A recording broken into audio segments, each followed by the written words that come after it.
Hey again, guys, and welcome back. Sorry for the shitty audio, but I need to build a video light for my live stream tonight, so I figured I would give you a quick look on that. And today's challenge is to fit it in a tiny little spot, which you probably don't know exists, right up there, the underside of my workbench. So, yeah, let me show you how I'm going to do that. So the usual suspect for video lights when it comes to this channel is these high CRI LEDs. Now, I really wish they were more than 90 plus, but I mean, whatever. It's going to be fine. You guys have commented before that the live stream lighting is not great. Actually, well, the regular video lighting is not great. So this might replace a lot of it. But first, I'm going to start with a fill light over that way underneath the upper shelf of the bench, like you've seen. So to do that, I will cut out some foam board to the right size. 50 centimeters by 22 is how it's going to go. So here's my piece, and it's actually a little bigger than what I need because it turns out I can't use the full kind of depth of my bench. Let's see how much of this high CRI LED we have left. Now hopefully I can get 3-4 lengths of this on. I would like as much as possible, and then I can always dim them after the dimmer. I might actually try, I don't know, I might try 2 strips, but let's see how many we can do first. So that's 2. Let's see what's left after 2. The leftover is, oh, I can do 3. So that's there. I could do 3 and I'll have just a couple of LEDs left. So maybe I'll leave the third one out. I'll do 2 and then we'll go from there. So I think if I bias them all towards kind of one side, then I can actually pressure fit this up top and just secure it with some tape or something to make sure it doesn't fall, because it seems to be, you know, enough space. So, alright, I'm going to get into that. I'm going to bias the clean edge here, the straighter edge. Now, to power this, I'm actually going to do another video right after this one, because I have that 12 volt power supply, which you might be hearing in the background. I need to do some work to it.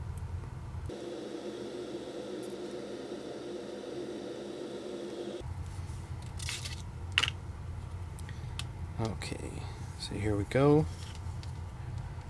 I'm going to set this down close to the edge, kind of like there. I can grab this and slide it away, sort of like so. Whoops, I wasn't pulling on it. So you sort of need to pull it taut and then set it down.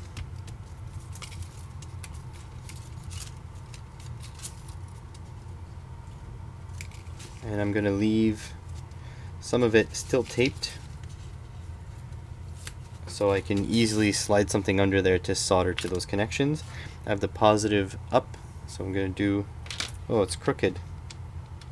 Oh well, it really doesn't matter. It's just going up there. And I might even abandon these lights after.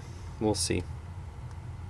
It depends how well it works. For now, it's just because these 2 lights here, I can adjust my DSLR, the main filming camera, to deal with it, but they're 2 directional for the webcam. The webcam has less dynamic range. I actually really don't recommend filming with the webcam. It's pretty terrible. So I think this will be spread enough. We'll definitely see. Here we go.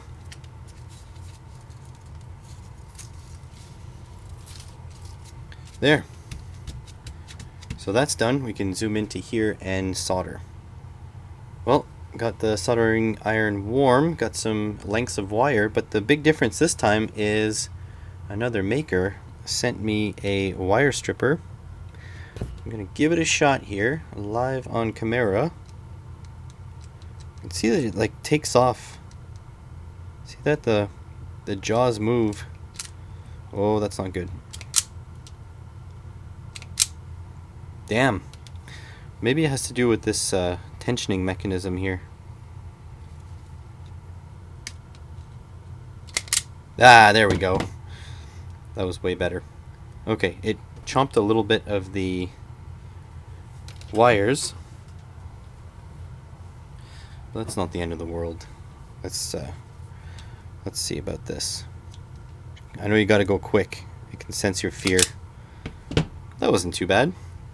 It does eat the wires a little bit. I don't think it's made to deal with such thin wire, but that's all right. Let's see.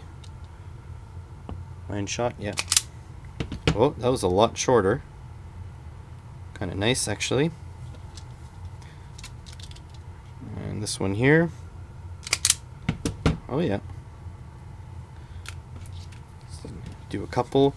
Of course, if you're doing a ton of wires, this thing just makes sense, right? You definitely don't want to hand strip a ton of wires, especially this PVC stuff. The silicone stuff, you know, when I'm not being cheap, is way better because it strips with your thumbnail. And oops. Oh, miss again.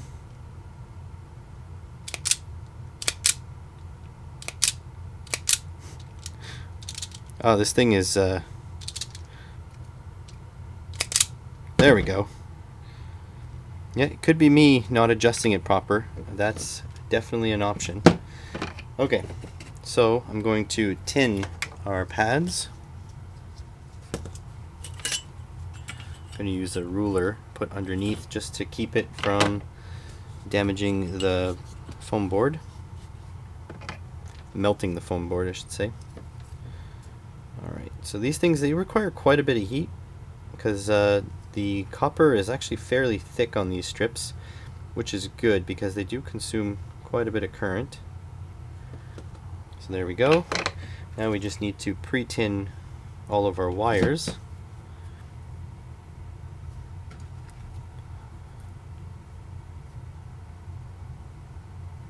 I really don't need this long, so I'm actually going to trim them down a little bit. See how long they are? I just really need a little nubbin.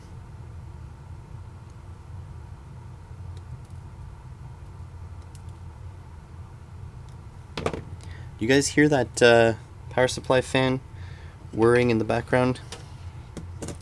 That's what we're going to deal with next. Alright, so again, I'm doing this kind of far from the camera, so excuse the lack of precision.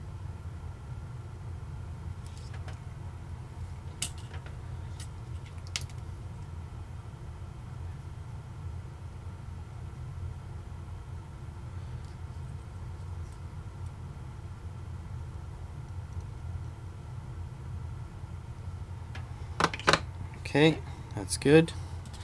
Now we're going to set up our wires on top of the pads here and solder them down. Oh, clean the tip a little bit.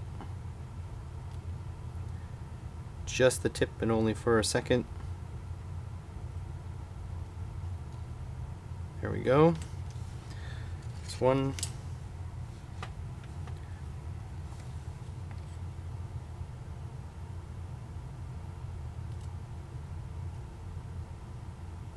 That's two.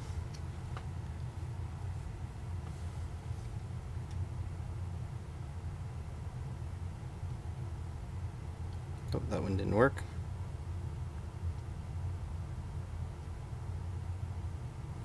That's three.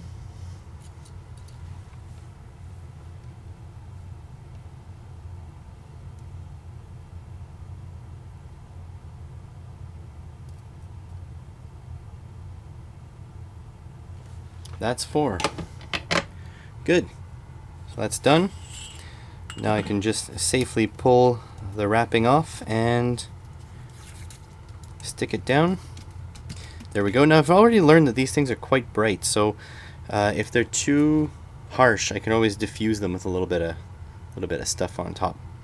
Good. Next is the wiring, and then the testing, and then we're on to the next video.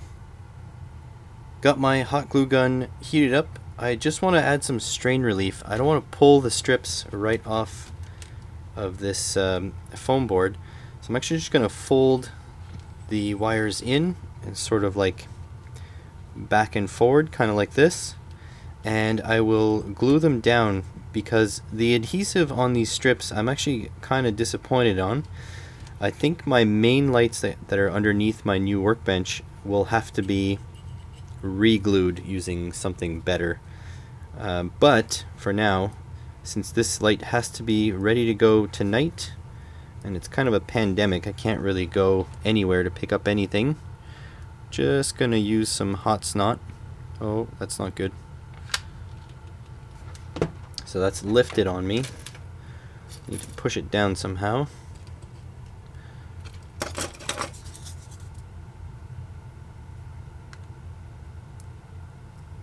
There we go. As long as it's like gobbed in there, it should be okay. It's pretty hot, but yeah, you have to hold this for quite a little while in order for it, there we go, in order for it to stay. Hopefully the LEDs don't get hot enough to remelt that glue. I don't think it will, but you never know. And again, this is another disadvantage of using PVC wiring. It's because it's so stiff that it won't hold, it won't bend really tightly. And that's again lifting. Stay down. Yeah, you don't want to see all this. That is semi-cured. I'm just going to get this one done here while the glue gun is still hot. And there we go. Going to hold this down. I'm going to start the gob on this side and kind of go over, trying not to get my hands filled with this glue. Hold that down and wait till it cures. Glue is cured, so I don't think I'll accidentally be pulling these apart, which is good. It's not like I'm hard on my stuff anyways, it's just that accidents do happen. So next I'm going to twist the ends of the wires together because they're going into a two-way Wago connector. So like this, and then we're going to try it out on this guy here. I'm going to stick him up there, show you what it looks like, and then try them out in place, see what kind of light output it gives. Hopefully it's good enough because really don't have that much time to reiterate. I can put one more strip though. Put this guy in, there we go, and this should work. Yeah, there we go. You know, it's not super bright, so I hope it still works. It is bright. I might be, yeah, 1.5 amps. That's nothing compared to the 30 amps my power supply can provide, so that's fine. This should be good. Let me put it in place. Okay, they are installed up there. They're actually hanging by a tack weld of hot glue right now. So let me just turn it on. We'll see the difference before and after. So now they're on. You may have noticed the luminosity here. Let me turn it off again. So luminosity did increase by a little bit, but the important thing is my camera is adjusted for these two lights here. So without changing any adjustments, I'll turn those lights off. Okay, so those lights are far dimmer than mine. Starting to wonder if I really should put on that last strip. I think I will actually. Hastily put together, but there it is. I added the third strip. I'm going to put it up there, and then we're going to see the luminosity difference. Okay, hanging up there by a light amount of hot glue again. So let's see how it is. My regular studio lights are on. Okay, so definitely you saw luminosity change there. Now the question is, when I turn off my regular overheads here, what will it look like? Okay, that's not bad. So it's actually a fair percentage of the output of my two studio lights right now. And it's not a very fair comparison because I have about 2.2 amps of current going into these lights here at 12 volts. So 12 times 2, it's roughly 24 watts of power, whereas just this light alone up here is 50 watts, and this one here, I think it's a 3 or 6 watt LED, something like that.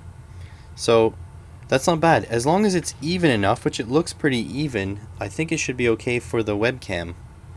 So I guess that's it for this video. Now I need to deal with the power supply over there, and hopefully you'll watch that video too.